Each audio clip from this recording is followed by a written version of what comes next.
Security sir. ಯಾರವರು? Sir, ದೊಡ್ಡ ಯಜಮಾನ್ರು ನೋಡಕ್ ಬಂದಿದ್ದಾರೆ ಸರ್. ಅಣ್ಣನ್ನ ಕರಿ ಅವ್ರನ್ನ. ಕರೀತಾ ಇದ್ದಾರೆ, ಹೋಗಮ್ಮ.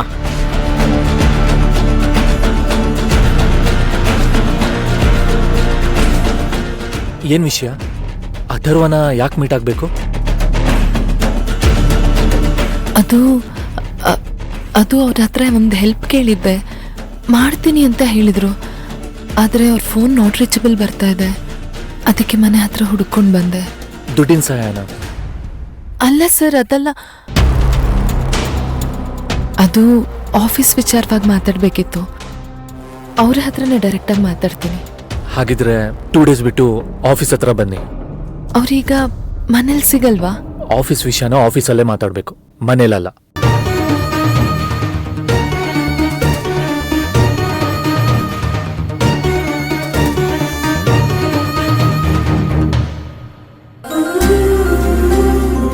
ನಾನು ಸುತ್ತಮುತ್ತ ಎಲ್ಲ ವಿಚಾರಿಸಿದೆ.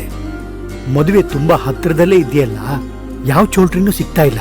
ನಮ್ಮ ಏರಿಯಾದಲ್ಲೂ ಯಾವ್ದು ಖಾಲಿ ಇಲ್ಲ ಸರ್. ಬೇರೆ ಏರಿಯಾದಲ್ಲಿ ಟ್ರೈ ಮಾಡೋದಾ? ಅಲ್ಲ, ದೂರ ಆಗುತ್ತೇನೋ. ಹಾಗಾದ್ರೆ ಒಂದ್ ಕೆಲ್ಸ ಮಾಡೋಣ. ನಮ್ಮನೆ ಸುತ್ತಮುತ್ತ ಫಸ್ಟ್ ಕ್ಲಾಸ್ ದೇವಸ್ಥಾನಗಳಿವೆ, ಅಲ್ಲಿ ಹೋಗಿ ಮಾತಾಡ್ಕೊಂಡ್ ಬಂದ್ರೆ ಹೇಗೆ? ನಿಮಗ್ ದೇವಸ್ಥಾನದಲ್ಲಿ ಮದುವೆ ಒಪ್ಪಿಗೆ ಅಂದ್ರೆ ಆಯ್ತು. ಮದುವೆ ತುಂಬಾ ಹತ್ರ ಇರೋ ಕಾರಣ ನಾವು ಹೆಚ್ಚಿಗೆ ಜನ ಬೇಡ ಅನ್ಕೊಂಡಿದೀವಿ. ತುಂಬಾ ಹತ್ರದ ಸಂಬಂಧ ಮಾತ್ರ ಕರೀತಾ ಇದೀವಿ. ದಯವಿಟ್ಟು ಹಾಗನ್ಬೇಡಿ. ಮದುವೆಗೆ ಬಂದು ಬಳಗ ಹಿರಿಯರೆಲ್ಲ ಬಂದ್ರೇನೆ ಚಂದ. ಅವ್ರುಗಳು ಬಂದು ಆಶೀರ್ವಾದ ಮಾಡಿದ್ರೇನೆ ಮಕ್ಕಳುಗಳು ಚೆನ್ನಾಗಿರೋದಕ್ಕೆ ಸಾಧ್ಯ. ಆಗ್ಲಿ ಸರ್, ನಿಮ್ ಮಾತ್ ಕೇಳಿ ತುಂಬಾ ಖುಷಿ ಆಯ್ತು. ಮದ್ವೆ ತುಂಬಾ ಹತ್ತಿರದಲ್ಲಿ ಇಟ್ಕೊಂಡಿದೀವಲ್ಲ, ಅದಕ್ಕೆ ನೀವು ಮದ್ವೆ ಎಲ್ ಬೇಡ ಅನ್ಬಿಡ್ತಿರೋ ಅನ್ನೋ ಭಯ. ಋಣಾನುಬಂಧ ಅಷ್ಟೇ. ದೊಡ್ಡ ಮಾತು ಸರ್. ನೀವು ಬೇಗ ರೆಡಿಯಾಗಿರಿ, ಅರ್ಧ ಗಂಟೆ ನಿಮ್ ಮನೆಗ್ ಬಂದ್ಬಿಡ್ತೀನಿ. ಇಬ್ರು ಹೋಗಿ ದೇವಸ್ಥಾನ ನೋಡ್ಕೊಂಡ್ ಬಂದ್ಬಿಡೋಣ. ಅದೆಲ್ಲ ಸರಿ, ಮದ್ವೆಗೆಲ್ಲ ಒಪ್ಕೊಂಡಾಯ್ತಲ್ಲ, ಬೀಗ್ರೆ ಅಂತಾನೆ ಕರೀರಿ. ಸರಿ ಬೀಗ್ರೆ, ನೀವು ರೆಡಿಯಾಗಿರಿ, ಇಬ್ರು ಹೋಗಿ ಬುಕ್ ಮಾಡ್ಕೊಂಡ್ ಬಂದ್ಬಿಡೋಣ. ಸರಿ ಆಯ್ತು. ಇದೇನಪ್ಪ, ಆಗ್ಲೇ ಬೀಗ್ರು ಅಂತಿದ್ದೀರಾ? ಮದ್ವೆಗೆ ಒಪ್ಕೊಂಡ್ಬಿಟ್ರಾ? ಮತ್ತೆ ನಿನ್ನಂತ ಹುಡುಗನ್ನ ಒಪ್ಕೊಳ್ತಿರಕ್ ಸಾಧ್ಯನಾ? ಈಗ್ಲೂ ಈ ತರ ಜನ ಇರ್ತಾರಪ್ಪ. ಮದ್ವೆಗ್ ಮುಂಚೆ ಹುಡ್ಗನ್ ಬಗ್ಗೆ ಏನೂ ತಿಳ್ಕೊಳ್ದೆ ಮದ್ವೆಗೆ ಒಪ್ಕೊಂಡ್ರ? ಮಾತಿಗೆ ಮರಳಾಗ್ಬಿಟ್ಟಿದ್ದಾರೆ ಕಣೋ ಈ ಮಿಡ್ಲ್ ಕ್ಲಾಸ್ ಜನಾನೇ. ಹಾಗೆ ಒಂದ್ಸಲಿ ಒಬ್ರ ಮೇಲೆ ನಂಬಿಕೆ ಬಂತು ಅಂದ್ರೆ ಮುಗೀತು. ಇಷ್ಟಕ್ಕೂ ನಾವ್ಯಾಕೆ ಅರ್ಜೆಂಟ್ ಮಾಡ್ತಿದ್ದೀವಿ ಹೇಳು? 1 ಕೋಟಿ. ನಿಮ್ ಮ್ಯಾಮ್ ನಮ್ ಪಾಲಕ್ ದೇವ್ರಿದ್ದಂಗಪ್ಪ. ನಮ್ ಇಡೀ ಜನ್ಮ ಸವಸಿದ್ರು ನಮ್ ಕೈಲಿ 1 ಕೋಟಿ ಸಂಪಾದನೆ ಮಾಡಕ್ ಆಗ್ತಿತ್ತಾ ಹೇಳಿ? ನಾನು ತುಂಬಾ ಕಷ್ಟಪಟ್ಟಿದ್ದೀನಿ ಕಣೋ. ಆ ಜಾತಕನ ರಿವರ್ಸ್ ಮಾಡೋದಕ್ಕೆ ಎಷ್ಟು ಕಷ್ಟ ಆಯ್ತು ಗೊತ್ತಾ? 5,000 ರೂಪಾಯಿ ಇಸ್ಕೊಂಡಿದ್ದಾರೆ. ಅಯ್ಯೋ, ಕೋಟಿಗೆ 0.05% ಅಷ್ಟೇ ಬಿಡಪ್ಪ. ಅದು ಸರಿನೇ. ಸರಿ, ನಾ ಟೈಮ್ ಆಯ್ತು ಬರ್ಲಾ? ಬೀಗ್ರು ಕಾಯ್ತಿರ್ತಾರೆ. ಸರಿನಪ್ಪ. ಭವಾನಿ, ಆಗ್ಲಿಂದ ಬಾಗಲ್ ಕಡೆ ನೋಡಿ ನೋಡಿ ಸಾಕಾಗೋಯ್ತು. ಮನೇಲಿ ಯಾರಿಗೂ ಹೇಳ್ದೆ ಕೇಳ್ದೆ ಎಲ್ಲಿಗೆ ಹೋಗಿದ್ದೆ? ಅಂತ ಕೆಲ್ಸ ಏನಿತ್ತು ನಿನ್ಗೆ? ಅದು ಅಮ್ಮ, ಹೇಳೆ. ನೀನ್ ಬರೋ ತನಕ ನನ್ ಜೀವ ಹೇಗೆ ಹೊಡ್ಕೋತಾ ಇತ್ತು ಗೊತ್ತಾ? ಆಫೀಸಿಗಮ್ಮ. ಮದ್ವೆಗ್ 10 ದಿನ ಇಟ್ಕೊಂಡು ಆಚೆ ಗೀಚೆ ಹೀಗೆ ಓಡಾಡ್ತಾ ಇದ್ರೆ ಬೀರ್ ಏನೇ ಅನ್ಕೋತಾರೆ? ಅದು ಅಲ್ದೆ ಅವರು ನೀನು ಆಫೀಸ್ಗೆ ಹೋಗೋ ಅವಶ್ಯಕತೆನೇ ಇಲ್ಲ ಅಂತ ಹೇಳಿದ್ದಾರೆ. ಇಲ್ಲ, ಆ ಕೆಲ್ಸಕ್ಕೆ ಹೋಗ್ಬೇಡ ಕಣೆ, ಬಿಟ್ಬಿಡು. ಅಯ್ಯೋ ಅಮ್ಮ, ಹಾಗೆಲ್ಲ ಏಕಾಏಕಿ ಬಿಡೋದಕ್ಕಾಗಲ್ಲ ಅಮ್ಮ. ನೋಟಿಸ್ ಪೀರಿಯಡ್ ಅಂತ ಇರುತ್ತೆ. ಓ, ಹಾಗಾದ್ರೆ ನಾಳೆ ಮದ್ವೆ ಅನ್ನೋವರೆಗೂ ನೀನ್ ಕೆಲ್ಸಕ್ಕೆ ಹೋಗ್ತಾನೆ ಇರ್ತೀಯ. ಮುಹೂರ್ತದ ದಿನ ಮಾತ್ರ ರಜಾ ಹಾಕ್ತೀಯ, ಅಷ್ಟೇ ತಾನೇ? ಅಮ್ಮ, ಮದ್ವೆಗ್ ಮುಂಚೆನೆ ಇಷ್ಟೆಲ್ಲ ಕಂಡೀಷನ್ ಹಾಕೋರು ಇನ್ ಮದ್ವೆ ಆದ್ಮೇಲೆ ಈ ಸಂಬಂಧ ಬೇಕಮ್ಮ? ಅಯ್ಯೋ, ಮದ್ವೆ ಹತ್ರ ಬರ್ತಿದ್ದ ಹಾಗೆ ಈ ತರ ಮಾತಾಡ್ತಿದ್ಯಲ್ಲ ನೀನು. ಹಾಗಲ್ಲಮ್ಮ, ಒಂದ್ಸಲ ಯೋಚನೆ ಮಾಡಿ ನೋಡು. ನನಗೆ ಮದ್ವೆ ಆಗದೆ ಇದ್ರೆ ಆಫೀಸಿಗೆ ಹೋಗ್ಬೋದಾ? ನನ್ನ ಕೈಯಿಂದನೂ ಸ್ವಲ್ಪ ದುಡ್ಡು ಉಳಿಸಿ ಸೇರಿಸಿ ಅಪ್ಪಂಗೆ ಆಪರೇಷನ್ ಮಾಡಿಸ್ಬೋದು. ಎಲ್ಲ ಸರಿ ಹೋದ್ಮೇಲೆ ನನ್ನ ಮದ್ವೆ ಬಗ್ಗೆ ಯೋಚನೆ ಮಾಡ್ಬೋದಲ್ವಾ? ಅಯ್ಯೋ, ಯಾಕೆ ಹೀಗೆಲ್ಲ ಯೋಚನೆ ಮಾಡ್ತಿದ್ಯಾ? ನೋಡು, ಅವರದ್ದು ಯಾವ ಕಂಡೀಷನ್ನು ಇಲ್ಲ. ಮಗನ್ಗೆ ಕೈ ತುಂಬಾ ಸಂಬಳ ಬರುತ್ತೆ, ಮನೆಯಲ್ಲಿ ಸೊಸೆ ಆರಾಮಾಗಿರ್ಲಿ ಅಂತ ಅಷ್ಟೇನೆ. ನಂಗೆ ಯಾಕೋ ಹಾಗನ್ನಿಸ್ತಿಲ್ಲಮ್ಮ. ಸರಿ ಸರಿ, ಮದ್ವೆ ಆದ್ಮೇಲೆ ಸ್ವಲ್ಪ ದಿನ ರಜಾ ಹಾಕಿ ಆಮೇಲೆ ಕೆಲ್ಸಕ್ಕೆ ಹೋಗು. ಆದ್ರೆ ಇದೇ ಕೊನೆ. ಇನ್ ಮುಂದೆ ಮದ್ವೆ ಬೇಡ ಅಂತ ಹೇಳೋದು, ನೆಪ ಇಟ್ಕೊಂಡು ಆಚೆ ಹೋಗೋದು ಇದೆಲ್ಲ ನೀನ್ ಮಾಡ್ಬಾರ್ದು. ನಿನ್ಗೇನಾದ್ರೂ ಬೇಕಾದ್ರೆ ನಮಗ್ ಹೇಳು, ನಾವ್ ಮಾಡ್ತೀವಿ. ಹೋಗ್ ರೆಸ್ಟ್ ತಗೋ ಹೋಗಿ. ಅಮ್ಮ,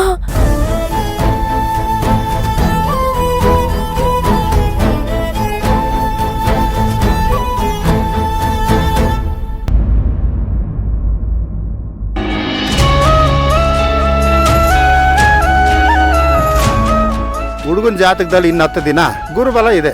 ಅಷ್ಟೊಳಗಡೆ ಮದುವೆ ಮಾಡ್ಬಿಟ್ರೆ ಯಾವ ಅಡಚಣೆನೂ ಇರೋದಿಲ್ಲ.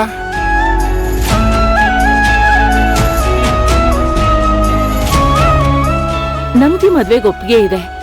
ನೀವ್ ಹೇಳ್ದ ಹಾಗೇನೆ ಇನ್ನೊಂದು 10 ದಿವಸದಲ್ಲಿ ಮದ್ವೆ ಮಾಡಿ ಮುಗಿಸ್ಬಿಡೋಣ.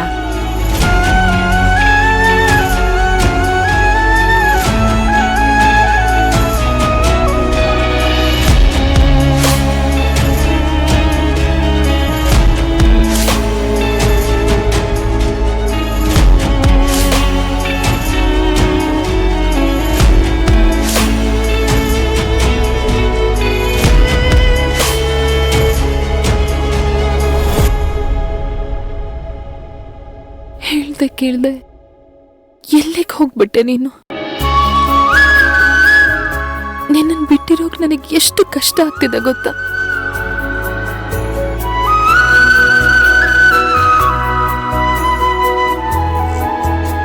ಸಾಕು, ಬಾವನ್ ಫೋಟೋ ನೋಡಿದ್ದು ದೃಷ್ಟಿ ಆಗಲ್ವಾ ಅವ್ರಿಗೆ? ಮತ್ತಿನ್ ಏನ್ ಮಾಡ್ಲಿ ಸಿಂಧು? ಅಕ್ಕ, ನಿನ್ ಡಿಕ್ಷನರಿಲಿ ಏನ್ ಮಾಡ್ಲಿ ಭಯ ಆಗ್ತಿದೆ ಅದನ್ ಬಿಟ್ಟು ಬೇರೆ ಪದಗಳೇ ಇಲ್ವಾ? ಅಕ್ಕ ಅಳ್ತಿದ್ಯಾ? ಇನ್ನೇನ್ ಮಾಡ್ಲಿ ನಾನು? ಅಥರ್ವ ಯಾವತ್ತೂ ಈ ರೀತಿ ಎಲ್ಲ ಮಾಡ್ತವನಲ್ಲ. ಅವನ್ ಎಲ್ಲಿದ್ದಾನೆ ಅಂತನೂ ಗೊತ್ತಾಗ್ತಿಲ್ಲ. ನಂಗಂತೂ ತುಂಬಾ ಭಯ ಆಗ್ತಿದೆ ಕಣೆ. ನಿನ್ ಭಯ ಪ್ರೀತಿ ಮೇಲೋ ಅಥವಾ ಅಥರ್ವ ಕಾಣಿಸ್ತಿಲ್ಲ ಅನ್ನೋದ್ರ ಮೇಲೋ? ಅಥರ್ವ ಕಾಣಿಸ್ತಿಲ್ಲ ಅಂತ. ಹಾಗಾದ್ರೆ ನಿನ್ ಪ್ರೀತಿ ಸಕ್ಸಸ್ ಆಗುತ್ತೆ ಬಿಡು.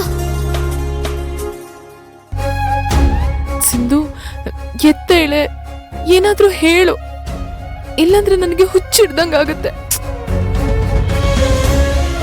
ಪ್ರೀತಿ ಮೇಲ್ ಧೈರ್ಯ ಇದ್ರೆ ಯಾರಿಗೂ ಹೆದರ್ಕೊಳ್ಳೋ ಅವಶ್ಯಕತೆ ಇಲ್ಲ. ಮನೇಲಿ ಮದ್ವೆ ತಯಾರಿ ನಡೀತಾ ಇದೆ, ಅಥರ್ವ ಬೇರೆ ಕಾಣಿಸ್ತಿಲ್ಲ, ಹೇಗೆ ಧೈರ್ಯ ತಗೊಳ್ಳೋದು? ಇದನ್ನೆಲ್ಲ ನೋಡ್ತಾ ಇದ್ರೆ ಯಾಕಾದ್ರೂ ಬದುಕಿದೀನೋ ಅನ್ಸುತ್ತೆ.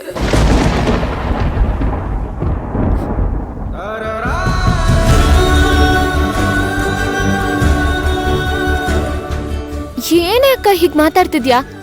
ಸಾಯದಕ್ಕ ನೀನ್ ಅಥರ್ವನ್ ಪ್ರೀತಿ ಮಾಡಿದ್ದು?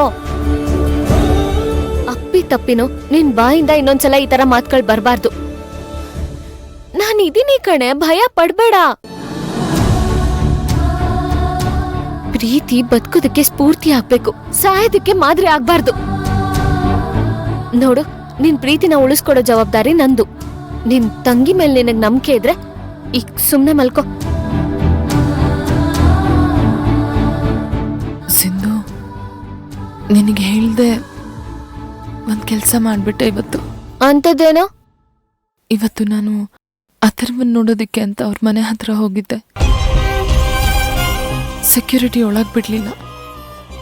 ಆಗ ಅವನ್ ತಮ್ಮ ಸಿಕ್ಕಿದ್ದ. ಅದೊಂದು ಆಟಮ್ ಬಾಂಬು ಸಿಡ್ದಿರ್ತಾನೆ, ನೀನ್ ಅದಕ್ಕೆ ಹ್ಯಾಪ್ ಮೊರೆ ಹಾಕೊಂಡು ಮನೆಗ್ ವಾಪಸ್ ಬಂದಿರ್ತೀಯ, ಅಷ್ಟೇ ತಾನೆ?